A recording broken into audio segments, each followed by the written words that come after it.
शुरू अल्लाह का नाम लेकर जो बड़ा मेहरबान निहायत रहम वाला है।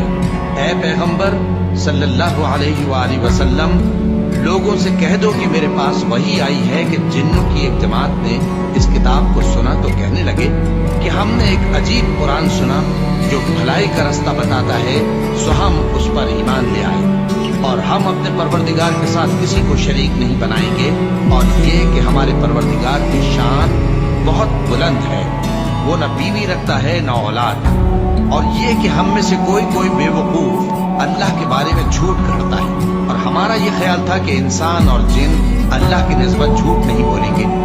और ये कि बाज बनी आदम बाज जिन्नात की पनाह लिया करते थे, तो इससे उनकी सरकशी और बढ़ गई थी। और ये कि उनका भी यही एतकाद था जिस तरह तुम्हारा था कि अल्लाह किसी को नहीं जिंदा करेगा। और ये कि हमने आसमान को टटोला तो उसको मजबूत चौकीदारों और अंगारों से भरा हुआ पाया।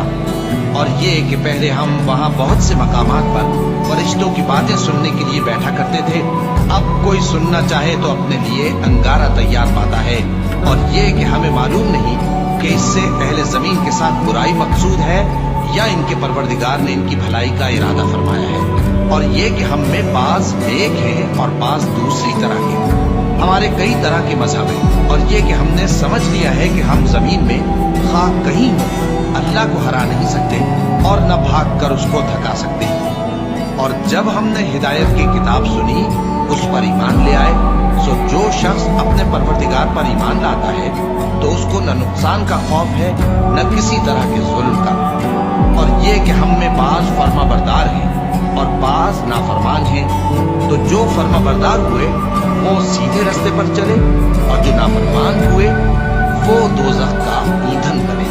और ऐ पैगंबर सल्लल्लाहु अलैहि वसल्लम, ये भी इनसे कह दो कि अगर ये लोग सीधे रास्ते पर रहते तो हम इनके पीने को बहुत सा पानी देते ताकि इससे इनकी आजमाइश करें।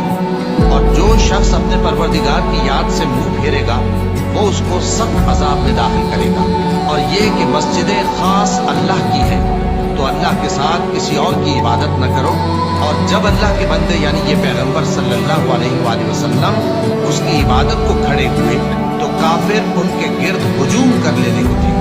ऐ नबी सल्लल्लाहु अलैहि वसल्लम, कह दो कि मैं तो अपने परवरदिगार ही की इबादत करता हूँ और किसी को उसका शरीक नहीं बनाता। ये भी कह दो कि मैं तुम्हारे लिए न किसी नुकसान का और न नफे का कुछ इख्तियार रखता हूँ। ये भी कह